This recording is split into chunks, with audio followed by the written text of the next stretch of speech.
ہم نے اللہ سے نہیں کہا کہ ہمیں پیدا کرو پھر ہم اللہ کا شکر کیوں ادا کریں. بالکل یہی سوال میں نے غامدی صاحب سے بھی کیا تھا, انہوں نے اس کا جواب دیا, اور پھر اس میں میں نے کچھ ویلیو ایڈیشن بھی کی تھی.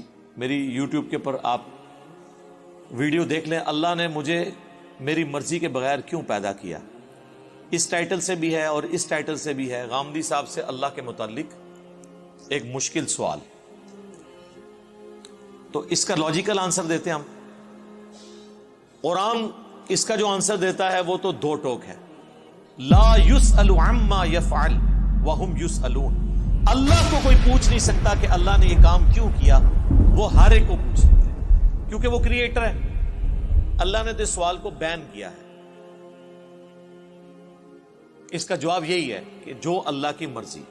اچھا اب آ جائیں لاجیکلی, چونکہ پورے قرآن کا ایک مقدمہ ہے نا, اللہ کا شکر میں کیوں ادا کروں. اس لیے میرے بھائی, آج بھی اگر آپ کو کوئی یہ آفر کرے, پہلے تو چھوڑ دیں کہ تم اپنی 50-60 سال کی زندگی میں بس یہ ایک موٹی موٹی چیزوں کا خیال رکھ لو, روزانہ 5 وقت کی نماز ہے, رزق حلال اور حرام میں فرق کرنا ہے, شریعت کی چند ایک پابندیاں ہیں, سیکس ڈسپلن ہے جس میں ہمارا ہی فائدہ ہے کہ ہم کوڑ کوڑ کے زندگی نہ گزاریں, ایک ہارمونی کے ساتھ زندگی گزاریں.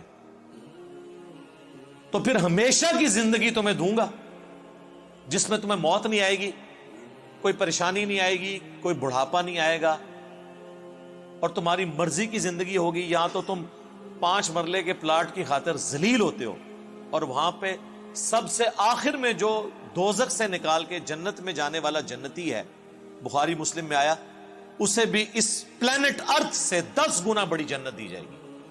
پلانٹ ارتھ جس کا صرف سرکمفرنس ہی 40,000 کلومیٹر ہے, یعنی آپ یہاں سے چلیں نا تو 40,000 کلومیٹر کے بعد آپ واپس یہاں پہنچتے ہیں.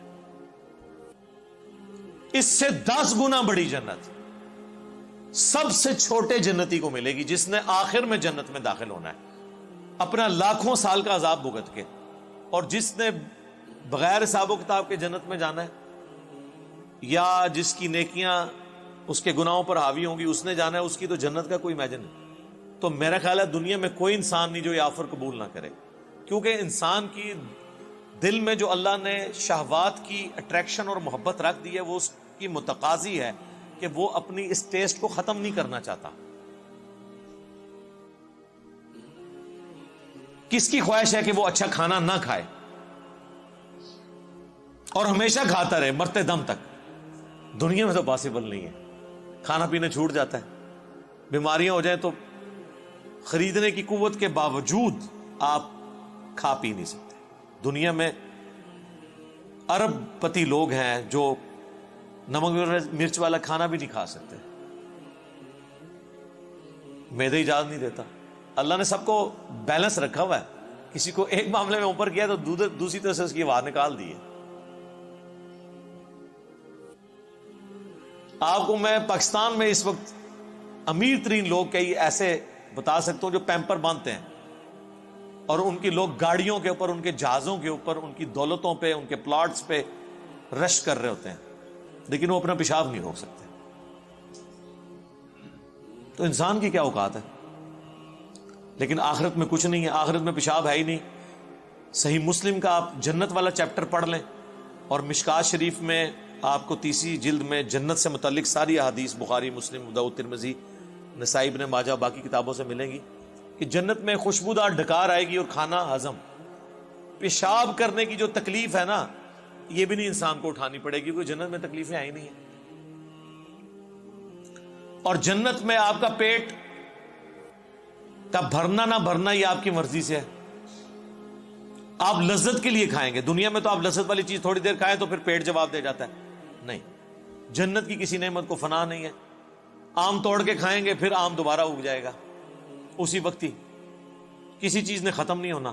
اتنی بڑی بڑی نے, اور سب سے بڑی بات کن فیکون جو اللہ کی کوالٹی ہے وہ کسی درجے میں اللہ تعالیٰ اپنی مخلوق کو اس حوالے سے دے دے گا کہ اس کی خواہشات کی تکمیل ہوگی جنت میں. جو خواہش کرے گا, جو سوچے گا اس کے سامنے آ جائے گا. یہ تو کوالٹی صرف اللہ کی ہے, لیکن انسان کو اللہ تعالیٰ یہ کوالٹی وہاں پہ دے دے گا.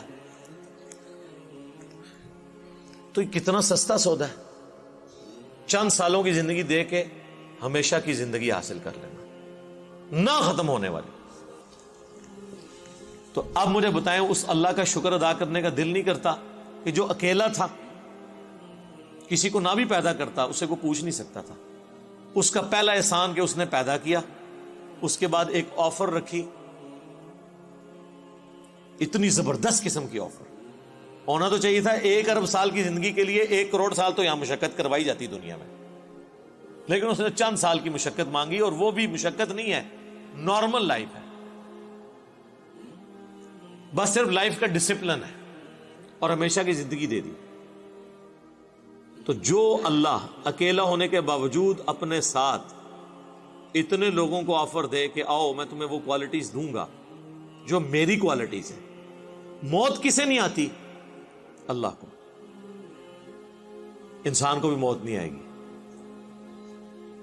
دیکھیں نا, یہ تھوڑی بات ہے, دنیا میں موت آنی ہے نا, جنت میں موت نہیں ہے. صحیح بخاری میں حدیث ہے کہ موت کو مینڈے کی شکل میں لا کے جہنم اور جنت کے درمیان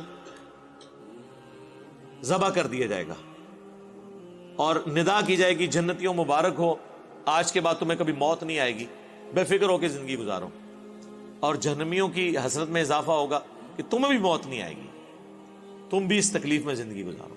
اللہم لا تجعلنا منہم, اللہم اجرنا من النار, ربنا اصرف عنا عذاب جہنم ان عذابها کان غراما.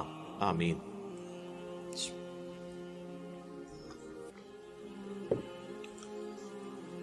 اللہ کی ذات کو جب آپ اس پہلو سے دیکھیں گے تو آپ کے اندر سے, آپ کے ایک ایک ریشے سے اس کے لیے شکر کے جذبات ابھریں گے. ہم تو اپنے ساتھ اپنی اس دولت میں جو اللہ نے ہمیں دیا کسی کو شریک کرنے کے لیے تیار نہیں ہے, اور اللہ تعالی اپنی خدائی صفات کے اندر آپ کو آپشن دے رہا ہے کہ آپ کو بھی موت نہیں آئے گی, آپ کو بھی ہر وہ چیز ملے گی جس کی آپ خواہش کریں گے, جو آپ خواہش کریں گے وہ آپ کو ملے گا. اور اللہ تعالیٰ کسی نعمت سے لطف اندوز خود کوئی نہیں ہو رہا. اللہ کھاتا ہے کیا؟ اللہ کی کوئی بیوی ہے؟ اللہ کے کوئی بچے ہیں؟ یہ وہ ساری چیزیں جو ہمارے لیے اٹریکشن کا باعث ہیں, اللہ کے لیے ان میں سے کوئی بھی چیز اٹریکشن کا باعث نہیں ہے سوائے ایک چیز کے, اور وہ چیز یہ ہے, حالانکہ اس معاملے میں بھی وہ غنی ہے, لیکن یہ اس کی خواہش ہے کہ بندے, انسان, مخلوقات, جن, فرشتے اس کا شکر کریں, اس کی عبادت کریں, ٹوٹل اوبیڈینس کریں. وما خلقت الجن والانس الا لیعبدون. ہم نے جن اور انسانوں کو فقط اس لیے پیدا کیا کہ وہ ہماری عبادت کریں, ہمیں مانے نہیں, صرف عبادت کریں, اور عبادت کہتے ہیں ٹوٹل اوبیڈینس. تو اس لیے شکر ادا کریں جی.